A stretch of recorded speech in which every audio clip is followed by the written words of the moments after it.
Are you lonesome tonight? Do you miss me tonight? Are you sorry we drifted apart? Does your man... Hi guys, we're back. Thank you for listening to Significant Lovers.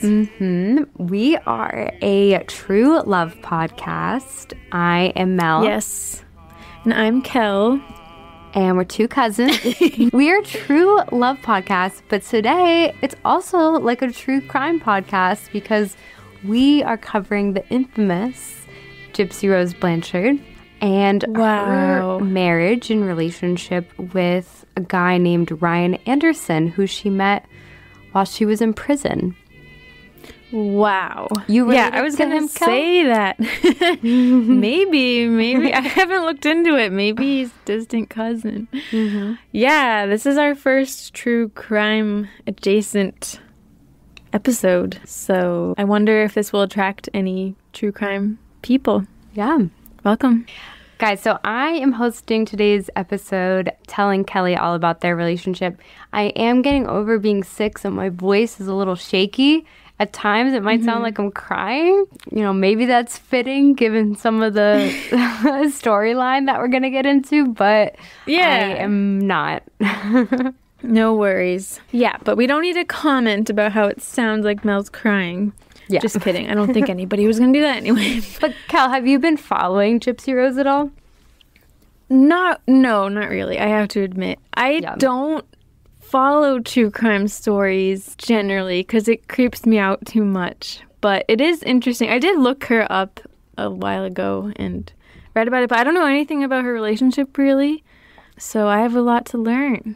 I didn't know much about it either. I knew about Gypsy-Rose from that Hulu series. I actually didn't watch it, the one with Joey King. But oh, what's it called? The Act. And it's like a limited series. Joey King, I feel like she looks a lot like her. It's also starring, what's her name? Patricia. Gosh. Arquette? Yeah. That's the only Patricia I know.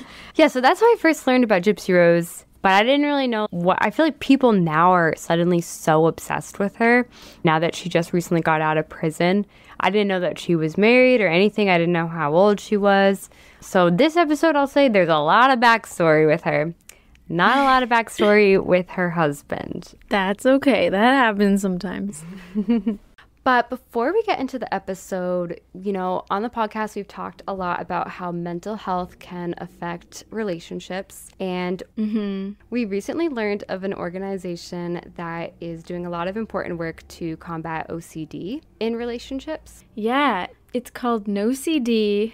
And, you know, OCD is more than what you see on TV and in the movies. If you imagine having unwanted thoughts about your relationship stuck in your head all day, no matter how hard you try to make them go away, that's relationship OCD, which I feel like is a less known about type of OCD, but it comes with unrelenting, intrusive images, thoughts, and urges about your partner or loved one. And breaking the OCD cycle takes effective treatment. You can go to NoCD, so that's NOCD.com to get evidence-based treatment. And on NoCD, you can book a call with a face-to-face licensed therapist, and NoCD is sponsored by most insurance companies. So yeah, it's a really cool organization that I feel like is pretty relevant to our show. And anybody that's struggling with a breakup, if you know someone, a loved one that is maybe having issues with relationship OCD, then you should tell them about NoCD. But the three words that I would use to describe them, I didn't come up with this beforehand, so I'm coming up with it on the spot. But I would say rushed. All right. Awkward. Oh. And supportive. Ended with the positive one. Yes. I thought it was going to be a negative one. Like, geez. No, I think they are supportive of each other. But yeah, okay. Our girl Gypsy, she's had quite a life. She was born back in 1991, July 22nd in Golden Meadow, Louisiana. Her mom, Dee Dee Blanchard, was 24 years old, and her dad, Rod, was 17. And What? yeah, and I think Dee Dee had lied about her age when she met Rod, and she got married, or she got pregnant only 3 months into dating. Wow. And so then Rod felt obligated to marry her, but then he woke up on his 18th birthday and realized that he was in love with that he was married to a woman that he wasn't in love with. And he said, I'm sorry, Dee Dee, I can't do this. They got divorced. I think he still stayed a presence in Gypsy's life a little bit. He seems like a really nice guy, but he was so young, and I think that Dee Dee, Gypsy's mom, alienated her from her dad. I could see that. Knowing what little I know. I think she was very heartbroken by it. 6 months later, Rod began dating a woman named Christy, who would later become Gypsy's stepmother, and they would go on to have 2 children. So Gypsy has 2 half-siblings who are like 10 years younger than her. But Gypsy, she was born a perfectly healthy child, but when she was a few months old, her mother told Rod that Gypsy had sleep apnea and was having seizures and had problems with her saliva glands. And as she got older, the list of supposed ailments grew, and Dee Dee claimed that Gypsy had muscular dystrophy and had to use a wheelchair. And she also claimed that Gypsy had leukemia and she would shave Gypsy's head in order to give her the appearance like she was undergoing chemotherapy. But she didn't have any of these conditions. Gosh. And instead, Gypsy was the victim of Munchausen syndrome by proxy, which is when a caretaker manipulates it to make it somebody. Convinces them that they have physical health issues that they don't really have. A lot of times they're doing it for sympathy or attention or to control the other person. Dee Dee would purposely give Gypsy medication to make her have allergic reactions in order to trigger reactions that mimic actual health conditions. And that made her messed up. So messed up. It's real fucked up.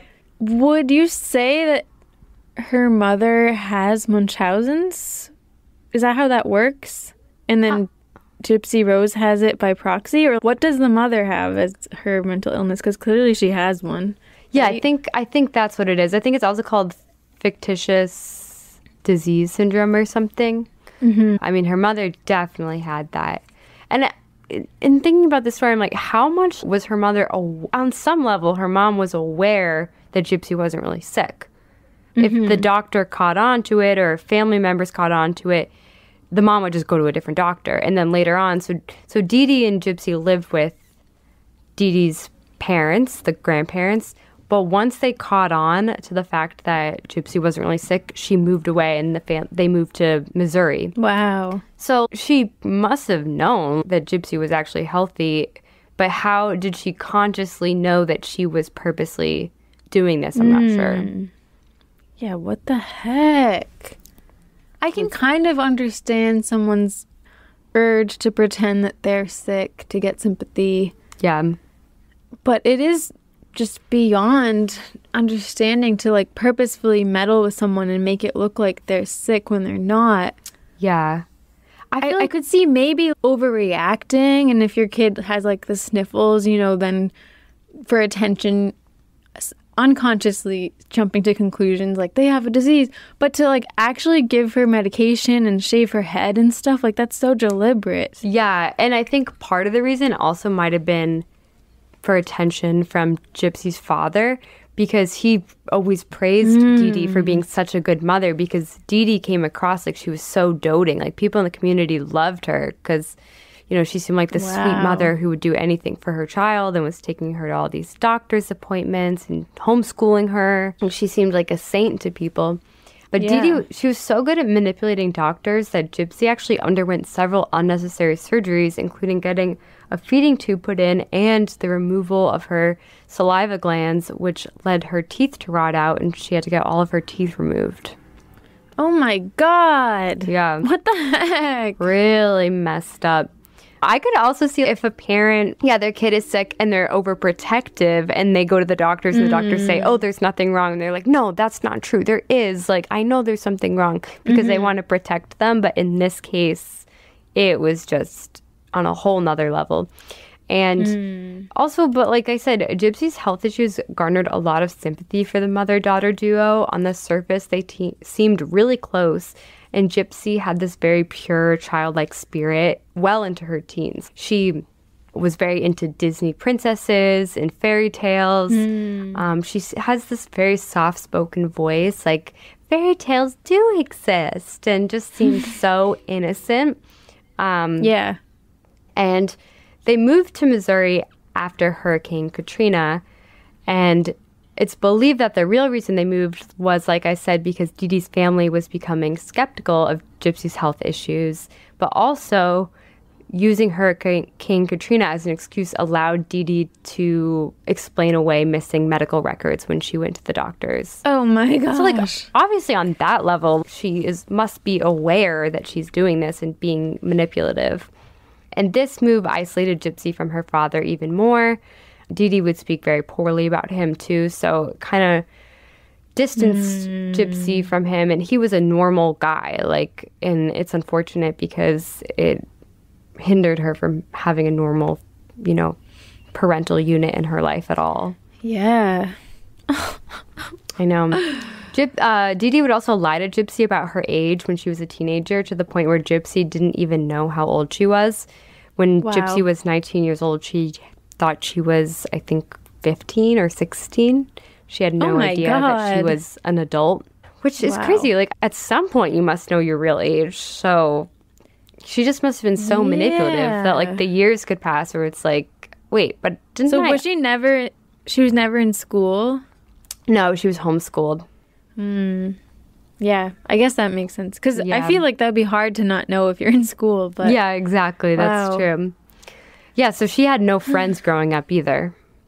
And so Dee Dee, she would also use physical abuse to manipulate Gypsy. She would hold her hand in public and squeeze it if Gypsy said something wrong.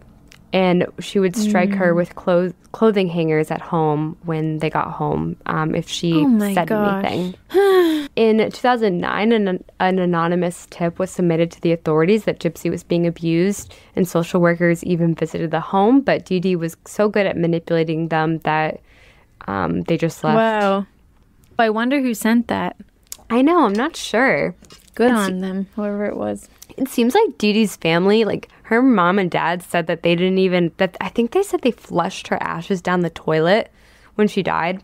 So they really didn't like her. So I think they knew that she was. Her parents said that? Yeah. What? I think so. That's crazy. That's weird though. Like, I mean, I just need to know more because how did she even turn out this fucked up? I mean, that's a whole other conversation. Like, can a kid just turn out so fucked up without any influence from you? You know what I mean?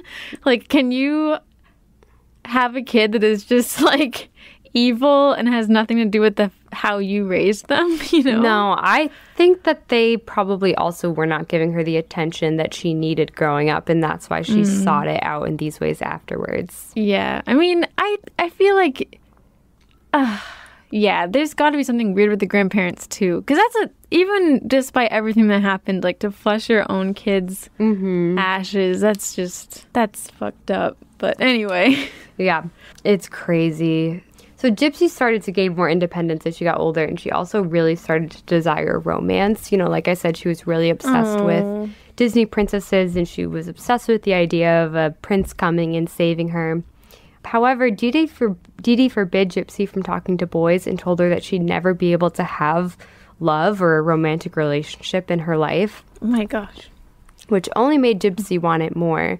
So then when Gypsy was around 19, she met a boy at a sci-fi convention, and her mother found out and smashed the computer so that Gypsy wouldn't be able to talk to him. And she actually physically restrained... Oh, sorry. No worries. Poor Mel. Wait, do you remember this song, Mel?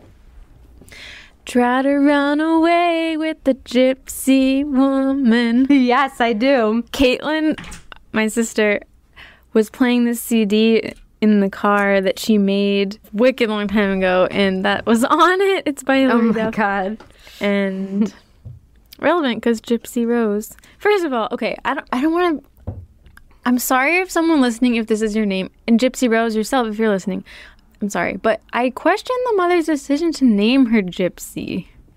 Oh, yeah. That's weird. I actually, oh my God, she named her after a character, I think. I read the reason why she was named Gypsy, but I didn't write it down. I think she was named after somebody. But yeah, it is interesting because Gypsy is also like an offensive term that you're not supposed to say anymore.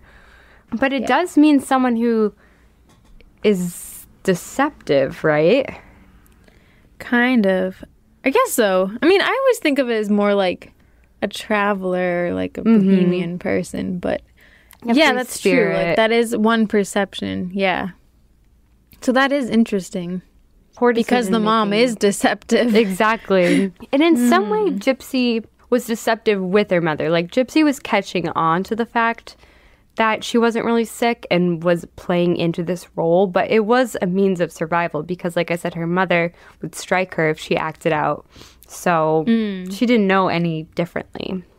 And she obviously had no money or any, like, I'm guessing she never had a job. So especially if she thought she was like 14, like, how would she get a job at a store or something? Yeah, exactly. So like I said, after that sci-fi convention, her mother smashed the computer so she wouldn't talk to any boys and restrained Gypsy to the bed, and she denied her food. And Dee Dee told Gypsy that she had filed paperwork stating that she was mentally incompetent and that if she ever went to the police, nobody would believe her. Oh my gosh. But Gypsy somehow was able to join a Christian dating site. I don't know, she must have had a different computer. And on that site, she met a man named Nicholas Godjohn. And she confided in him about her mother's abuse and asked him to kill her mother so that they could be together. Had they met in person yet? I don't think so. I think... Okay.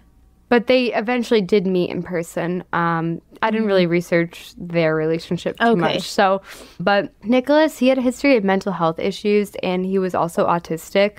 And some believe that Gypsy manipulated him into conducting the murder on her behalf. He was really so in love with Gypsy, and like he saw himself as saving her. But what were you going to say about that? I don't know. I guess I feel bad if he's autistic. That adds a whole other level to it. But I don't really... that makes it hard. I don't know how severe his autism is.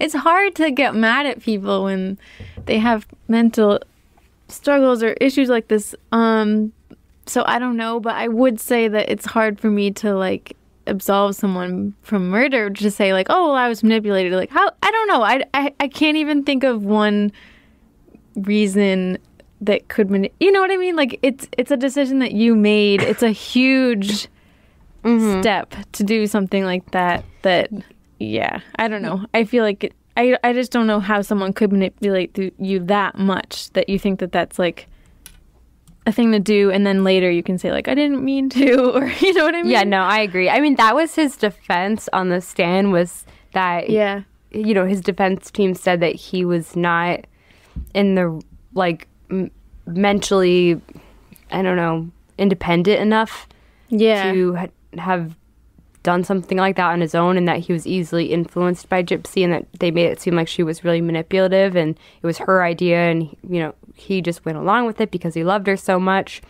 But you know, she was asked about this later, and she said, you know, because she ended up getting 10 years in prison for second-degree murder, and he got life in prison without the possibility of parole.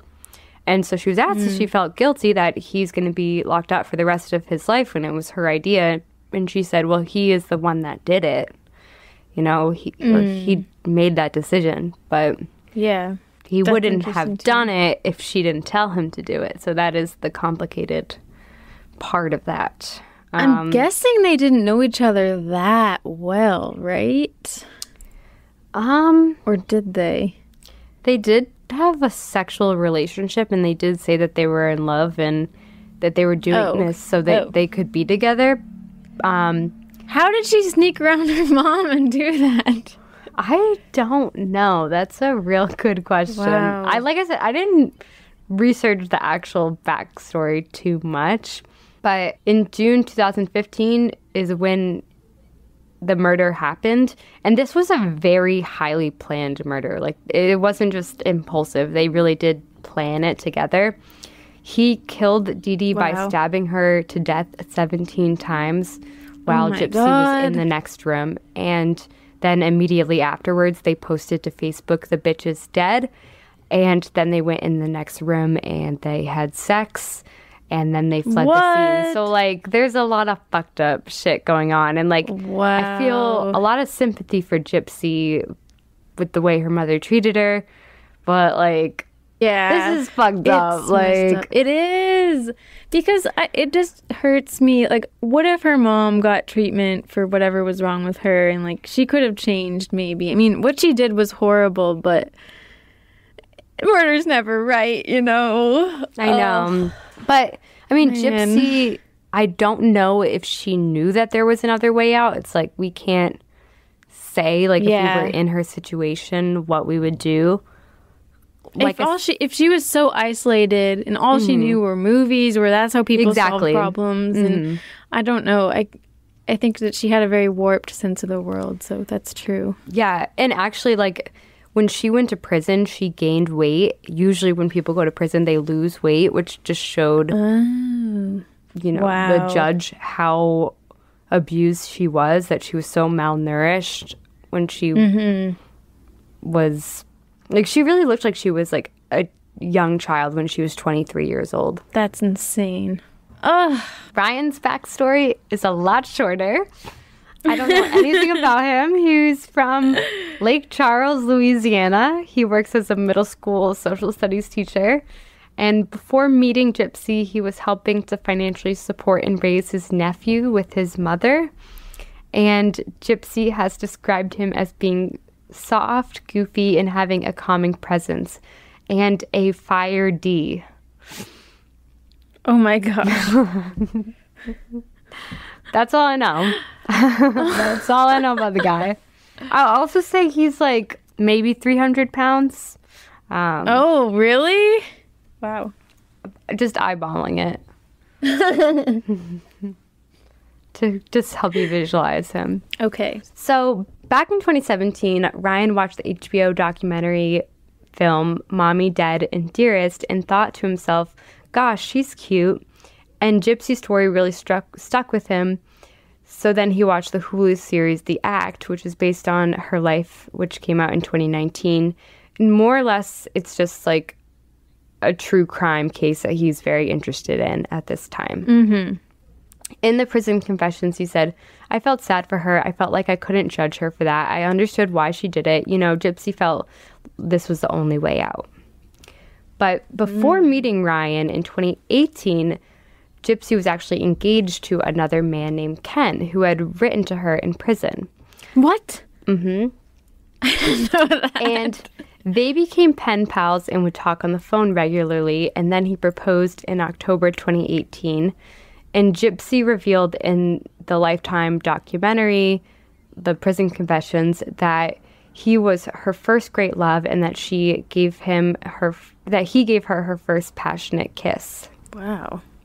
However, Ken was a very private person, and after the Hulu series came out in 2019 about Gypsy's life, he felt uncomfortable about the scrutiny into his own life and didn't want the spotlight. So they broke up, and Gypsy was very, very heartbroken. What about her other boyfriend? The one who killed her mom? Yeah. Yeah, they didn't speak after that. Wow. He's in prison for life. Wow. I wonder how he feels. I know. I would be kind of pissed off. Yeah, well, per Gypsy's parole, she's not allowed to speak to him. Oh, really? Yeah, so. Wait, why is that?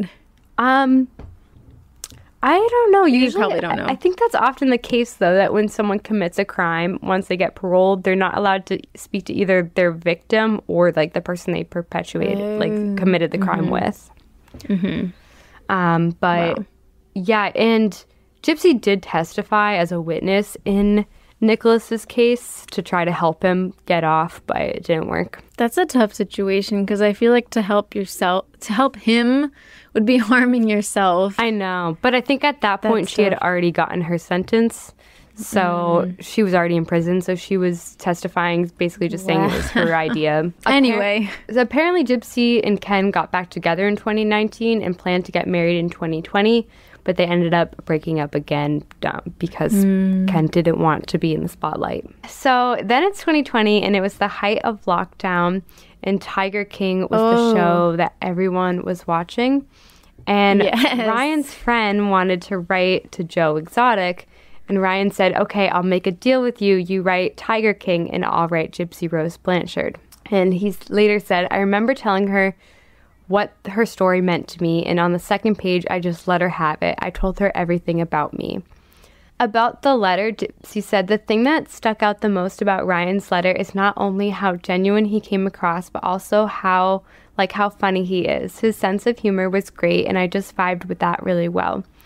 And in the prison confessions, Gypsy also said that she thought the fact that Ryan was devoting his life to raising his nephew was a good sign that he'd make a great father someday. And apparently, Gypsy had received 250 letters from potential suitors while in prison. But she liked that Ryan was from her home state of Louisiana. 250. Yeah, and this got me thinking, like, what possesses people to write inmates? Like, we know that this is a really popular phenomenon with serial killers, like happened with Charles Manson, Ted Bundy, the Night Stalker, Richard Ramirez, and John Wayne Gacy. And all of them ended up having love while in prison. It's crazy. It's like, I almost don't want to say this on the podcast because I don't want to inspire any lonely people. Like, if you commit a really bad crime, millions of people, not millions, but like hundreds of crazy people are going to write to you. Don't do it. Yeah, don't do it. But like, it happens to people, especially the more notorious their crime is. Like, I'm sure people have written like the Boston Bomber. It's crazy. What do you think? Well, okay, so I was looking into this, and there's a woman named Sheila Eisenberg, and she wrote a book called Women Who Love Men Who Kill. And it's about women who write to men in prison, and that's because that's just a more common phenomenon. I think the reason partially is because of more gender men kill. norms. Yeah, men kill. Yeah, exactly. I mean, women are only, I looked up stats for this. Women are only 5% of the prison population, and men are the offenders of murder 90% of the time. So wow, it's just like, I didn't know it was that dramatic. Holy crap. It's kind of, and I think a lot of the time when women are murderers, it's self-defense. Or not murderers, but wow. Yeah. But also gender norms kind of plays into that as well. One reason this might be is because of stereotypes that women are, caregivers and nurturers and empathetics. So society might be more accepting of them extending compassion and forgiveness to men who've committed crimes, even though I think it's crazy. But this woman, this author, she interviewed women and psychiatrists and lawyers and social workers and prison guards to better understand this phenomenon and why it happens. And she said these are women, well, first of all, she said that they all come from different backgrounds, like the kind of people who might do this. But the one common thing is that they're all damaged in some way. She said, these are women who've been hurt, and when you're in a relationship with a man in prison, he's in prison. He's not going to hurt you. He can't hurt you. So you're always in a state of control because you're the one who's on the outside. You're free. You go in and visit them. You can decide whether to accept his collect phone calls. So in a way, oh my God, the sirens outside are a paid actor. So in a way, even though cons are very manipulative, it's still up to the woman to decide how far she wants to go, and she knows she can't be hurt.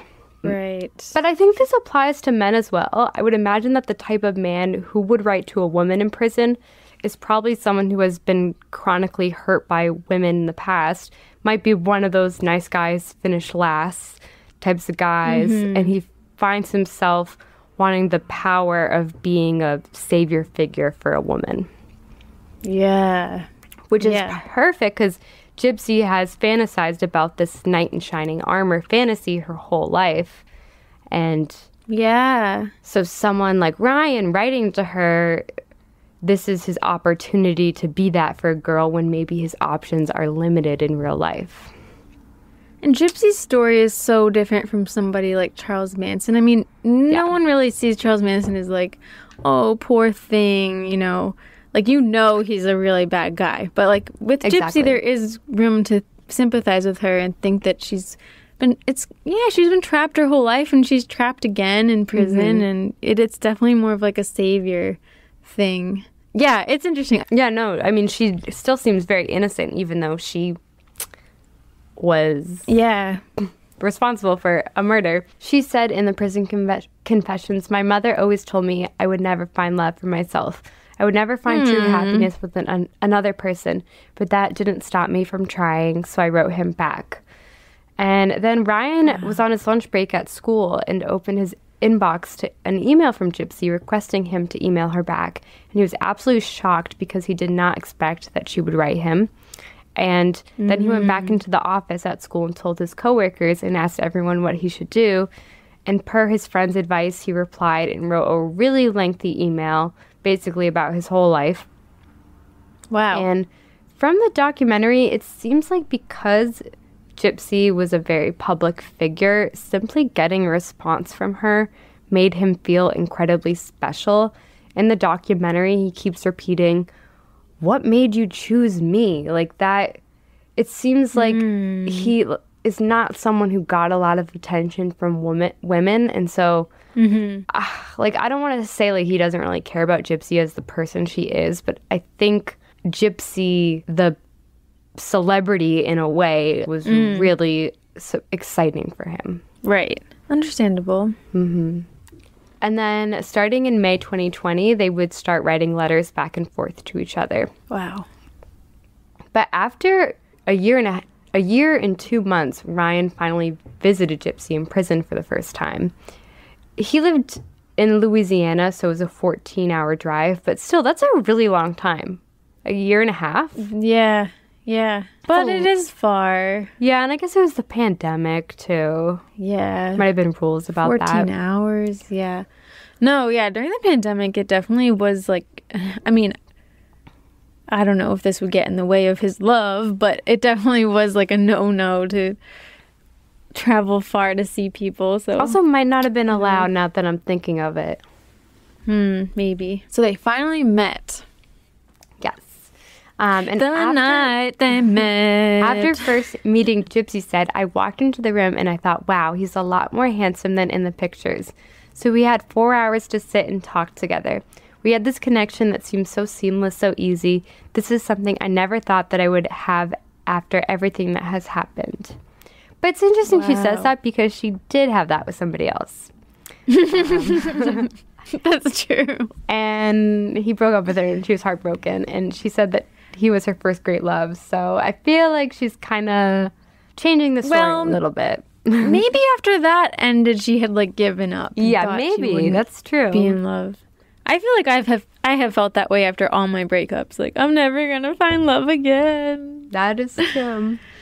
So 4 months after first meeting, Gypsy called Ryan and asked him where he wanted the relationship to go. She said, "After meeting you, I can say I have romantic feelings for you. I was a little smitten with you." And so then on Ryan's third visit to the prison, he snuck in an engagement ring. Oh my God. By wearing it around his neck as a necklace. Wow. And proposed. And after getting engaged, Gypsy called her stepmom, Christy, to tell her the news. And Christy went silent for a full 30 seconds. And then she said, "Don't get married." And she encouraged Gypsy to live with Ryan first to see where things would go and to not rush into it. But one of the stipulations of being on parole is that you cannot live with someone who's not a family member. So there was a logistical reason why Gypsy wanted to marry him. But I do think they didn't really have to live together, I guess, while she was on parole. Yeah, I mean, why not just date? Yeah. Because my opinion, again, this is their life, but my opinion is I feel like dating someone while they're in prison doesn't really allow you to accurately see what that relationship would be like in the real world. Like, you don't get to see the person in an everyday setting. Like, Gypsy has she has 250 other people writing her letters, but, like, there's no other temptations. You're not doing normal things. All of their correspondence and communication, it's monitored. Your time with them is limited. You only have a handful of visiting hours every few months. I feel like you wouldn't really know each other's true self. I agree. You've never been alone with him without guards around. Like, what if he's violent or something? You can have all the trusts in the world, but I understand why her stepmom was, up until the day before the wedding, was like, don't do it. Wow. And I'm curious if you had I feel like you wouldn't have a family member in this situation or a friend, but if you did, would you be honest with them and tell them don't do it? You know, in this exact same situation. Exact same. Yeah, I mean, I don't know if I would have the guts to hurt them so much and say flat out, like, don't do it. But I do think I would say, like, I think you should think about it, or, you know, why not wait? I definitely would want to put that out there because I would be nervous for this person that they're rushing into something. And and also, what about you? Yeah, I mean, I think I probably would say something because also Gypsy hasn't even been, not only has she not, like, dated in her life, like, she's never been a free person her whole life. I think Gypsy's kind of obsessed with the idea of having a romantic relationship and really wants a happily ever after, but she was under confinement by her mom her whole life. She never really got to be an adult, and then she's in prison for, like, 8 years. So then immediately be married upon getting out of prison. She never has the opportunity to just, like, go on regular dates and, like, live her life. Yeah. Oh, I asked you guys, technically they did meet in person before getting engaged, but only a handful of times. And like I said, never alone without security around. So I said, do you think you're capable of falling in love with someone that you've never met in person? But, you know, more so spend time with them. And on our Patreon, 51% of people said yes and 49% of people said no. So it's really 50-50 basically. Yeah. Oh my gosh. I was thinking about this question this evening. And I was just going down such holes in my mind just thinking, like, what even is in love? Going back to Charles, whatever in love means. No, but really, like, sometimes I struggle with that concept. Like, is it just a feeling, you know? I know. Because sometimes the most in love you feel is, like, the beginning of relationships when you don't even know somebody that well. So could you be in love with someone without meeting them in person? I don't know. I know. It is all internal. It's not like you just take a temperature and a number comes up and it's like, oh, that's it. You're officially in love. Like, if you believe you are in love, are you? Is that all it is? I know. I don't know, man. I feel like the older I get, the less I know. Even doing this podcast, I feel like the less I know. I don't know. Yeah, I mean, it's one of those things, like, who are you to say, like, if someone says, like, I'm in love, like, exactly, can you say, no, you're not? Like, I don't know. Anyway. Gypsy's dad seemed pretty chill about it, though. He said, wow. He said, I wish they would wait a little bit, but I figure it's marriage. It's a piece of paper. They can get a divorce after. They don't have any kids or any assets. I just want her to be happy. Weird. I know. That's a little too chill. I mean, I don't blame him for saying that, though, because it's like, we don't really know this guy. And, like, she only met him, like, 3 times, and now they're engaged. And, like, she's a public figure. Why even think, like, oh, you could get divorced? I know, exactly. Just shouldn't do it. I know. So then we're in 2022, and 3 months before the wedding in the prison confessions, Ryan says he plans to financially support Gypsy when she gets out of prison, and the way a good husband should. He says, part of me thinks that sometimes Gypsy might need saving, but at the same time, I need saving too. She saved me as much as I saved her. She deserves the best, especially with everything that's happened. Like I said, I do think they both seem to have a slightly unrealistic view of marriage being like a happily ever after fairy tale. Like, this is just such an abnormal conversation offered to people who are getting engaged. Yeah. It's so heightened and It is. dramatic. They haven't really had the opportunity to actually talk about the day-to-day stuff and see each other in that way. All of their relationship is waiting for the future in some way, but they haven't ever actually just lived in the present moment together. Right. You know? That's so true, Mel. And I think that is a problem with long distance relationships. And I feel like you could define a prison relationship as a long distance relationship. Sometimes. I think it depends on the distance. But like that movie, Like Crazy, remember? Yeah. Their whole relationship was just so much about someday, you know, that I feel like when, spoiler, at the end when they're finally together, it's kind of like, oh, you know, we don't even really know each other. Yeah, exactly. This has all just been like a dream. I mean, even in the documentary, they're like, we don't count down every single day, but like once a week, we have a countdown of like how many days until she's out of prison. And it's like the whole thing is just longing. And so I feel like it's so easy to put that life together up on a pedestal when you haven't actually had a life together yet. Like usually if you're getting married, it's because it should be because you already like the life that you're living together currently. Yeah. And then I think that when things are so heightened and like such a fantasy on a pedestal, the first few times your partner disappoints you or is boring or whatever, you know, just mundane, I think that can be like crushing. Exactly. When really it shouldn't be, but like when the reality sets in, that will be like even harder to accept. And also feel more dramatic because like, I made a commitment to this person. Do I really want this? Like the stakes are just a lot higher for it to be perfect. So I'm worried about them. I'm worried, guys. Before the wedding, Gypsy actually revealed to Ryan that she had a phone conversation with her ex-fiancé, Ken, 3 weeks prior, and that she also had a dream that she left Ryan for him. This led... Very open of her. Very open, but this led to a major fight. In the prison confessions, Ryan said, "It hurts because it's one of those things where she keeps telling me, well, I've put that behind me. I think now that the wedding's coming up, it's one of those things where I worry that she'll leave me for him." Like, dude, I don't know. Wow. This is my friend, and he's getting married to someone who's in prison. Yeah. For murder. And he's, like, kind of worried about some other man. Like, I don't know. I know. What are we doing here? Yeah. Wow. On the one hand, that is nice of her to, I guess.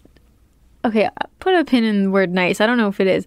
It's interesting that she's being so open, and you could say that's admirable, but also at the same time, it's like, would somebody with more experience think, like, maybe I shouldn't tell him that? Like, I had a dream about my ex. You know, is that really worth sharing? I don't know.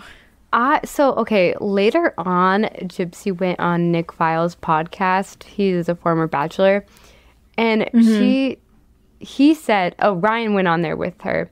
And they both admitted in the episode that Gypsy was purposely emotionally taxing and that she would purposely put Ryan through all these tests to see if he would stay, kind of in a self-sabotage way. Like she would purposely push on Ryan's insecurities and say really awful things to him just to test him to see if she could trust him. But I don't think... See, that to me is someone who probably isn't ready for marriage, to be honest. I mean, like, she hasn't lived a life outside of prison as an adult. And Ryan said, "I used to say she'd push me off a cliff and then she'd peek over and say, 'Are you still there?'"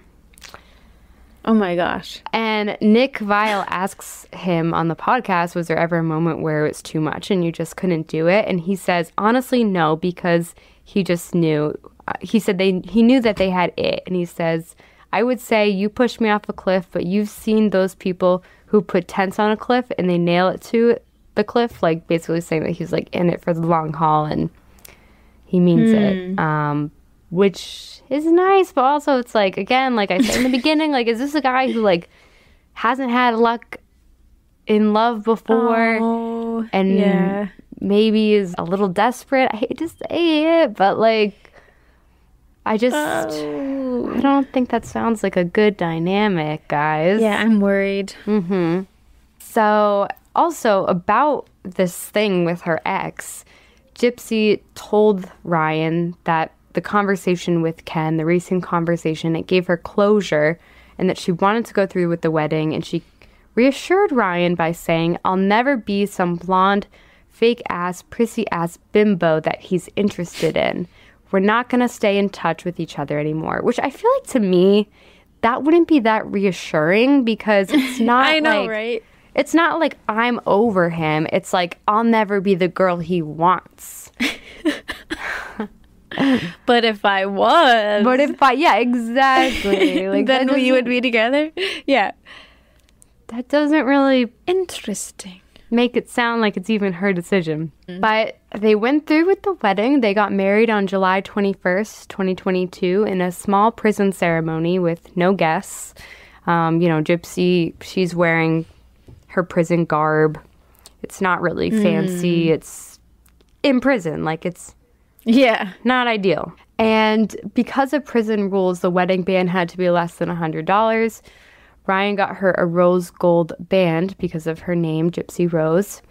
And the two wrote their own vows to each other. And in the prison confessions, they both read them. So I'll read them to you guys.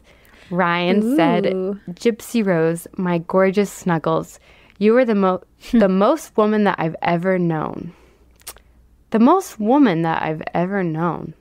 Did I transcribe that right? To me, that sounds like he hasn't known many women before. That is weird. Yeah. Or was it supposed to be the most beautiful? I don't know. I think it's you are the most woman that I've ever known. Huh.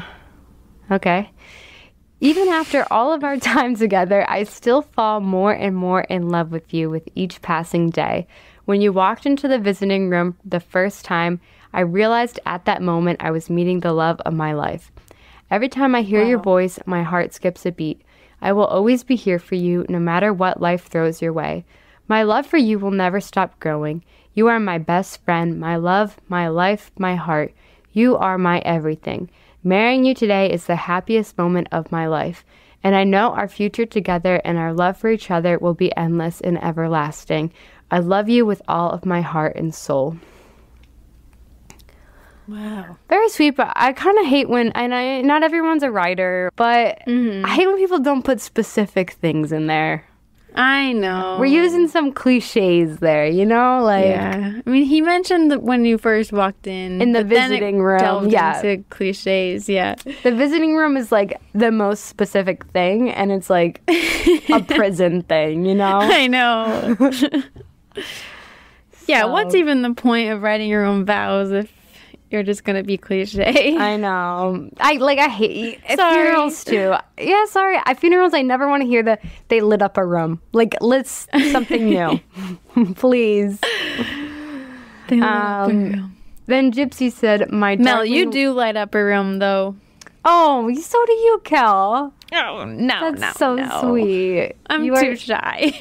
No, you do. You're sunshine. Oh. Anyways, Gypsy Rose. Gypsy, she said, my darling love, today I stand before you, taking in every detail of all that you are. Your smile, your eyes, the way you look at me. The man I came to call my best friend, I now call my husband. With all that life has to offer, I vow to be yours. I love you with all of my heart and soul. Your wife, Gypsy Rose Anderson. Wow. That was nice. Sweet, yeah. Kept it short and simple. It wasn't that, specific, but it was eloquent. It was eloquent, yeah. I liked the... I take in every detail. I really liked that line. Yeah. I like hearing the vows. Can we get that again someday? I know. That's cool. I like it. I know. We don't usually get that insight. I guess it's too private. Would you... Now, I'm going to a lot of weddings this year, so this has been on my mind. Would you write your own vows? Like, I would write them, but would you recite them in front of everybody at your wedding? Well, I have never really thought about it much. Mm-hmm. And I don't know why. I guess I just never really, I don't know. I never thought about it. I guess I always thought I would just have kind of a traditional wedding. And my boyfriend, who, I don't know, I think might happen someday. I don't know. I feel we're talking about this. Hope so. He for some reason has a lot of opinions about it, and he doesn't want to write his own vows. So interesting. Why is that? Well, I'm not saying I agree with him. Again, I don't really have an opinion on it. I think it's cool when people write them. I don't know why he thinks it's like show-offy or something. I think it can be a little performative. I agree. I don't know. I was talking about this with my boyfriend a couple weeks ago at a wedding, and I was like, I wouldn't want to recite my own vows. I would write them and maybe say it in private, but I wouldn't want to do it in front of everyone. I feel like I would feel too awkward. But then I thought there is something really brave about in front of a ton of people declaring your love for someone and being that vulnerable. Like, it is very courageous. It's very brave. Yeah. And we don't really do that a lot in life, have those moments like that. So it is really special. Yeah. Wait, how did we get these vows were in the documentary? Yeah, they read them in the okay. We didn't see the wedding, but they read us on camera the vows. I see. In narration. Yeah. I agree. That is brave. I mean, I guess even if you do the traditional vows, to say that in front of everybody, it's making it really official and bringing everybody into it. Yeah. It's cool. At weddings, I always completely believe the couple that they're like all in, that this is their lifetime, they're madly in love, they're best friends. Like, it's crazy sometimes it doesn't work out, because on the wedding day they seem 110% sure. I know. They always convince me that this is everlasting. All crying. I know. It's crazy when it doesn't work out. I know. Tricked me. Especially when it ends very soon after the wedding. It's like, what happened? I know. Which does happen. We've covered that. It does. Yep. So after the wedding, he called her from the parking lot and they spoke on the phone about the wedding. Like, they were, she's in prison. Yeah. So he'd go in the parking lot and they were like, oh my gosh, that was amazing. It's kind of sad. And he by himself drove away with a just married sign on the car. That's sad. I know. They do plan to have a redo wedding eventually in the future with their friends and family. And 6 months after, he said in the prison confessions, "It's awful having a wife that you can't touch on the daily. The reality is me and Gypsy are in limbo. We are waiting to start our life. But if I'm betting on a relationship, I'm betting on success. I'm betting on kids, the full nine." Wow. Wow. So then, on December 28th, 2023, Gypsy was released on parole after spending 8 years behind bars of her 10-year sentence. So she must have been on her best behavior in prison. Ryan, along with Gypsy's dad, her stepmother Christy, and her a half-sister, rented a house near the prison and decorated it with a Christmas tree. And Ryan went to pick her up. And her dad, he seems like such a sweetheart in the documentary. He says, "It's like I'm having a new baby." And he says he's a little bummed that Ryan got to pick her up and not him. But he's like, it's all good, I'll get to see her soon. When Ryan picks Gypsy up from prison, she's laughing about how her new post-prison outfit doesn't fit. It's kind of funny. She gets in the car and she's like, "My boots don't fit. Nothing fits." And she's laughing. And then she's overwhelmed with joy just being in a car. And she's like, "It's going so fast." It's kind of making you realize, she has not really been, a real person in 8 years. Per her parole, Gypsy must go to therapy. She can't drink any alcohol. She can't do drugs. And like I said, she can't have any contact with Nicholas. And she needs to ask for permission to leave the state of Louisiana. And so they actually, Gypsy and Ryan were supposed to go to a Kansas City Chiefs game in Missouri. Oh.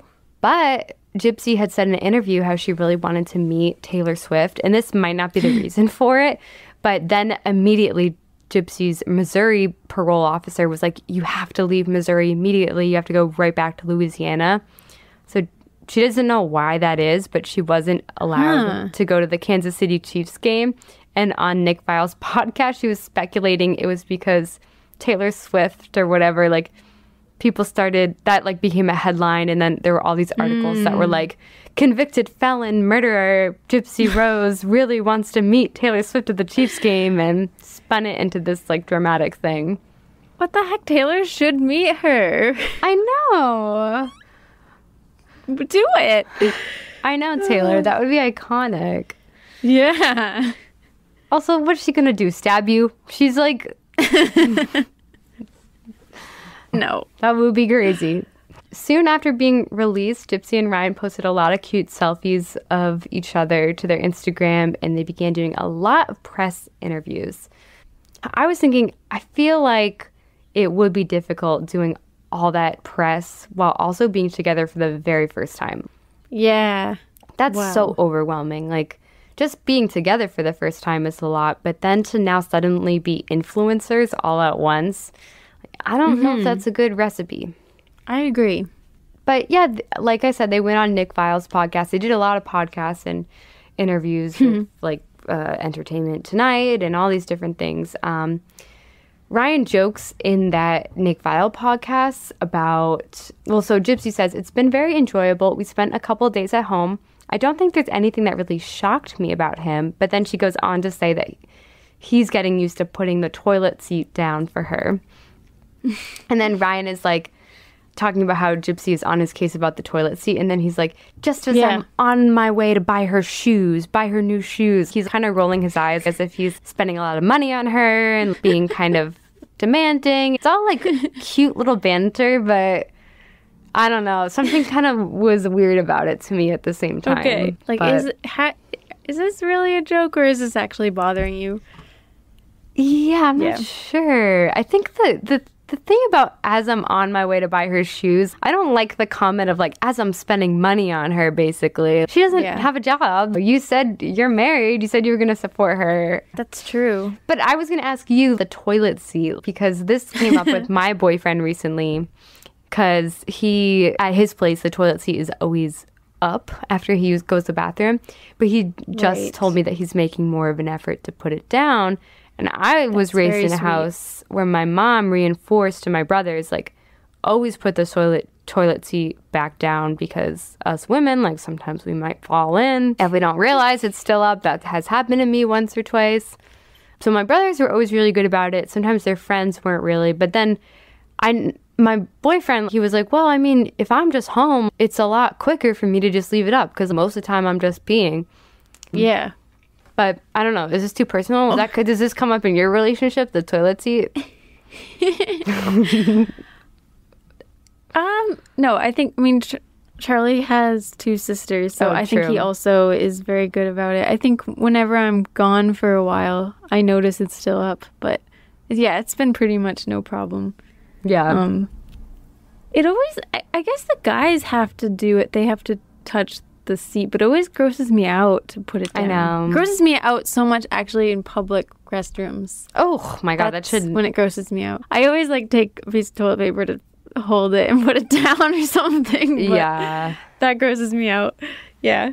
The toilet seat thing is, like, a very classic couple banter thing. It's a very surface level safe thing to, if, like, someone asks you, like, what problems you have in your relationship, and it's like, oh, the toilet seat, blah, blah, blah. It's not like, oh, she has trust issues and constantly is pointing out my insecurities, and I don't know if I believe that her ex is out of the picture. It's like, it's like, it's very surface level. But I was getting a lot of that from their interviews, like, just kind of surface level stuff, you know, and it's hard to tell. Like, so they are definitely still getting to know each other. Yeah, they are.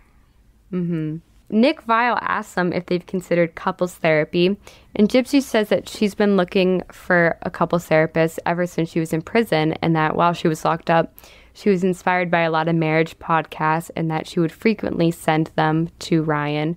Ryan kind of has this, like, I don't know, I feel like he thinks he's, like, really, like, this, like, cool guy. Sorry if that's me being a little mean, but he's like, yeah, that's cool. Here's another podcast, like, kind of like a manly podcast or something. I don't know.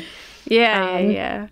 And that he said that he's been a little overwhelmed by the fame, and that she's always a little worried that he's going to leave because of it, which, you know, might relate to what happened with that guy, Ken. But then adds, but I'm not going anywhere. We'll work through whatever we'll work through. I'm here for the long haul till death do us part. I mean that. And again, he says people could listen. Oh, sorry. I didn't know people could listen to podcasts in prison. Yeah, I didn't know that either. Is anybody listening from prison? Let us know. Oh, hi, guys. Tell us, like, who's writing you love letters in prison? Yeah. I mean, again, like, also, I feel like in prison, you're so lonely that, like, you probably could fall in love with anybody. I hate to say it. Yeah, totally. Anyone who's giving you consistent attention and being really sweet, like, you really don't know for sure that that connection is genuine until you get out into the real world. I really felt that way, like, during the pandemic, like, when I wasn't really socializing at all. I would just see, like, a random guy on the street and be like, oh my God. He has legs, like, he's hot. I know. Same thing. It's easy to I can imagine. Yeah, I feel like it's really easy to let fantasies, like, to let them carry you away. Meanwhile, Ryan said that it's been great that there isn't anything that he hasn't enjoyed about Gypsy. He said she's incredibly organized and wants to make her feel sure that she knows that his home is her home. You know, like I said, though, they were very much in the public spotlight this past month. Ryan was getting a lot of trolls and haters online after Gypsy's release. Mostly, a lot of people were saying that he kind of looked like her mom. Oh my God. Yeah. I don't know if I would say that, but, like, a lot of people were like, is this a controlling relationship? Like, is this, you know, another situation? People were very suspicious of this. Gypsy commented on Instagram by saying, Ryan, don't listen to the haters. I love you and you love me. We do not owe anyone anything. Our family is who matters. If you get likes and good comments, great. If you get hate, then whatever, because they don't matter. I love you because they jealous because, and then she adds, besides, they jealous because you are rocking my world every night. Yeah, I said it. The D is fire. Happy wife, happy life. Oh my gosh. Very sweet. Very sweet. That's nice. She stuck up for him. Yeah, I mean, that's really sweet. Wow. It's funny because there's this, like, one media person who went up to Gypsy-Rose and was like, what do you have to say to all the haters? And Gypsy was like, well, I've been trying to work on this impersonation, but it's not really good. She's like, well, can't bring me down. I'm on a high right now. I'm living my best life and y'all can't take that from me. And then the person goes, and the D is fire. Oh my gosh. I'm on a high right now. Can't bring me down. Oh, that hurt my throat doing that. Oh, no. But then Ryan replied and said, who said, he also has, like, a thick Southern accent. He's like, who said I give a damn about, no, that's kind of not really accurate. That's okay. It's like a slow accent. It's like, who said I give a damn about what these jealous people saying anyway, haha. Now come get it, baby. Oh my God. ... So he's not bothered by it, but he is rocking her world. It's interesting. Yeah. I feel like I knew very little about this, and all I had heard was people being worried that, like, he was taking advantage of her and manipulating her. And that could be true, but it also sounds like she could be doing that back. You know what? It's interesting you say that because I have a clip for you that is getting people a little worried for Ryan. Okay. So in the clip, Gypsy is answering a question, and then Ryan interjects, and you can hear Gypsy whisper telling him to shut up while squeezing his hand, which is a tactic her mother used to do to her back when they were out in public together. Mm-hmm. Okay, should I watch it? Yes. After everything. And now I feel like, oh, I went from 19 to 32. Jeez, God, I got old so quick. How did that happen? You never went to school either. Mm-hmm. That's true. You didn't go to school, so there wasn't, this lineage. It does look like she said, shut up. Mm-hmm. And do you see how his head drops after she says that too? Yeah.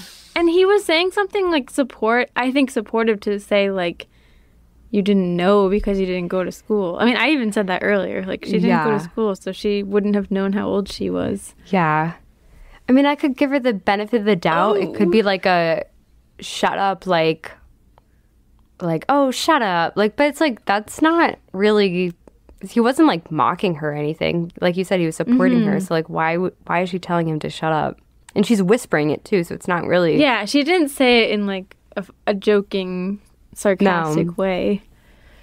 It's sad because I feel bad for Gypsy. Like, she had been, abused and victimized her whole life. But the way that her mother treated her is all she really knows. I mean, she had no normal relationships at all. Like, she didn't even really have a relationship with her dad, even though she seems to have a healthy relationship with him now and her stepmom. That's all she knows. Holy crap. And you can't discount what kind of damage that might have done to her and how that might influence her in a relationship now. Like, especially with needing control over a partner. I don't know. It feels like, I mean, if I couldn't really tell, but like if she was doing the hand squeezing thing that is just so disturbing, it's like she's just reliving or reacting out the way her mom was. Yeah. But, they want to have kids someday, and I hope that Gypsy has had the therapy and the work, that she's able to have a normal relationship. On having kids, she said, the kind of mother that I envision myself being is absolutely different from my own mother. I feel like I know everything not to do. So hopefully Gypsy has some self-awareness, but I'm sure those things are hard to unlearn, especially even just on an unconscious level. And maybe there are times when that happens with a lot of people. Like, they are aware of their parents' fault, and then they find themselves repeating the same thing. Yeah. That's all they've known.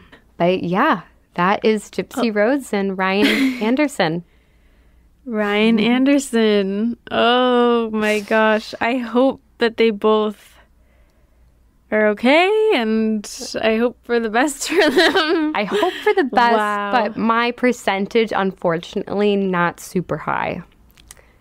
For their odds that they stay together. No. What would you say?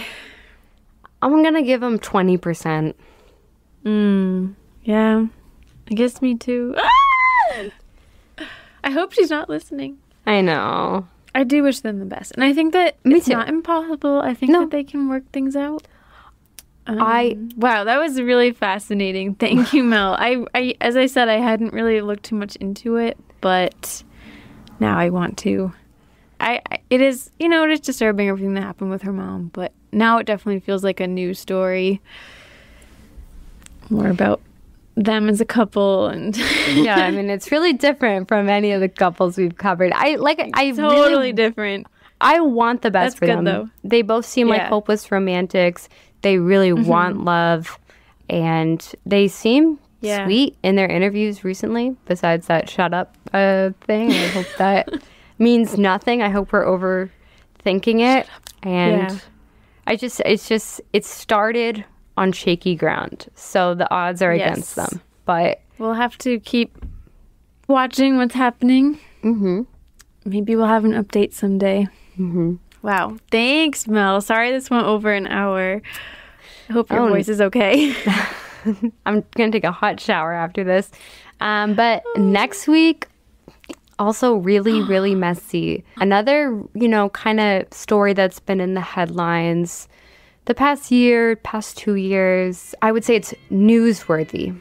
Oh, okay. I think I know who it is.